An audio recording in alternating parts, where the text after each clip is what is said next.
गरीब चोर नहीं होता। एक लड़की की रुला देने वाली कहानी। कक्षा की एक छात्रा जोर जोर से रो रही थी।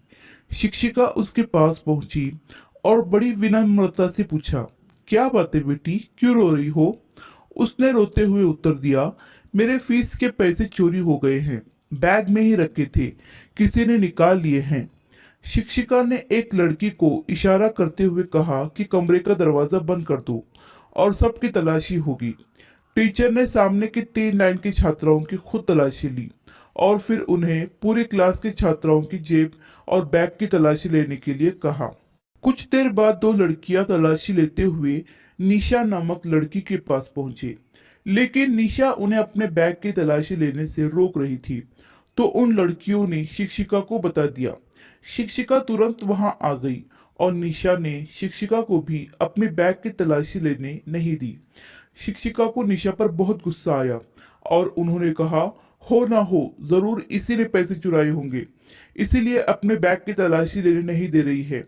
निशा ने रोते हुए कहा, नहीं टीचर जी, मैंने पैसे नहीं चुराए हैं, मैं चोर नहीं हूँ। चोर नहीं हो तो बैग की तलाशी लेने दो। टीचर गुस्सा होते हुए कहने लगी, नहीं, मैं अपने बैग की तलाशी लेने नहीं दूंगी। निशा ने अपने बैग को जकड़ते हुए कहा। शिक्षिका आगे बढ़ी और उसने निशा से बैग छीनने की कोशिश की, लेकिन वह सफल नहीं हो सकी। शिक्षिका को गुस्सा आ गया तो उन्होंने निशा को जोरदार थप्पड़ मार दिया। वह जोर जोर से रोने लगी। ठीक उसी समय पीछे से एक जोरदार आवाज आई, रुक जाओ। शिक्षिका ने पीछे मुड़कर देखा तो प्रिंसिपल मैडम थी। उन्होंने शिक्षिका और निशा को अपने ऑफिस में आने के लिए कहा और वहां से चली गई। प्रिंसिपल मैडम ने शिक्षिका से पूछा कि क्या मामला है। शिक्षिका ने प्रिंसिपल मैडम को सारी कहानी बता दी। फिर प्रिंसिपल मैडम ने निशा से बड़ी विनम्रता से पूछा, क्या तुमने पैसे चुराए हैं? नहीं मैडम जी, निशा ने सहमते हुए उत्तर दिया और साथ ही उसकी आंखें भी आंसुओं से भरी हुई थी। प्रिंसिपल मैडम ने कहा, ठीक है, मान लेते हैं कि तुमने पैसे नहीं चुराए, लेकिन जब तुम्हारी शिक्षिका सबके बैग की तलाशी ले रहे थे तो तुमने अपनी बैग चेक करने के लिए क्यों नहीं दी? निशा खामोशी से प्रिंसिपल मैडम को देखने लगी और उसकी आंखों से आंसू निकलने लगे।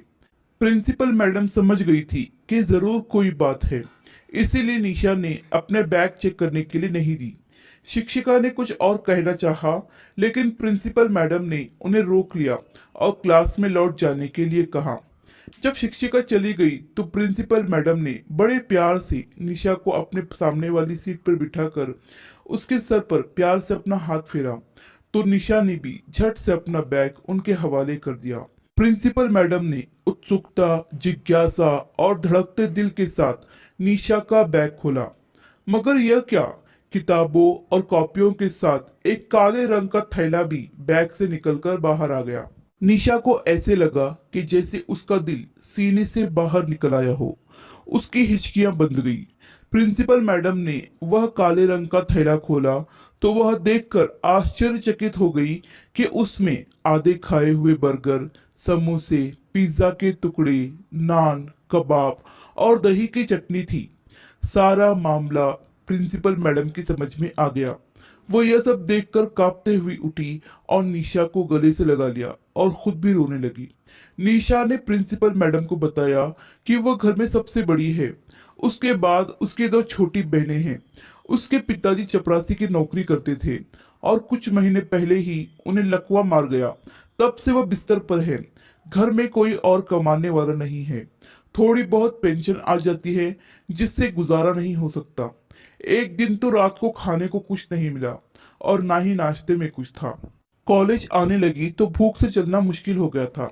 एक छोटे से होटल के सामने से गुजरी तो देखा कचरे के डिब्बे में कुछ नान के टुकड़े और कबाब, आधा खाया हुआ चिकन पैटिस पड़ा था। यह देखकर उससे रहा नहीं गया और उसने वह उठाकर खा लिया। सामने के नलके से पानी पिया और मालिक का धन्यवाद करते हुए कॉलेज को आ गई। ऐसा कई बार हुआ। एक बार कचरे के डिब्बे से खाना निकाल कर खा ही रही थी कि होटल का मालिक आ गया। उसने मुझे देखा तो देखता ही रह गया। पहले वो परेशान हुआ, फिर सारी बात उसकी समझ में आ गई। वो बहुत अच्छा इंसान था। मैंने उसे अपने घर के हालात सब बता दिए।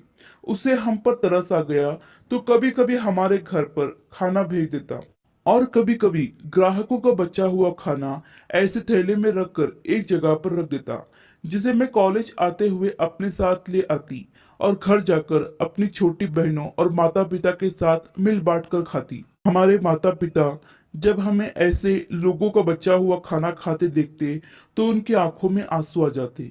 मेरी बहनें छोटी हैं तो उन्हें इस बात का पता ही नहीं कि खाना कहाँ से आता है। यह कहते हुए वो और जोर जोर से रोने लगी, और उसके साथ साथ प्रिंसिपल मैडम भी रोने लगी। हम अक्सर अपनी प्लेट में खाना छोड़ देते हैं। उस समय हमारे आसपास न जाने ऐसे कितने लोग हैं जिन्हें एक वक्त का खाना भी ठीक से नहीं मिलता। अगर आपकी हैसियत है तो आप किसी गरीब के घर का राशन भर कर देखिए, या किसी और तरह से गरीबों की मदद करके देखिए। आपको ऐसा सुकून मिलेगा जो आपको पहले कभी नहीं मिला हो। आशा करती हूँ कि ये कहानी आपको पसंद आई होगी। कहानी पसंद आई हो तो लाइक, सब्सक्राइब और शेयर करें, और इस कहानी पर आपकी क्या राय है हमें कमेंट करके जरूर बताएं। कहानी सुनने के लिए धन्यवाद।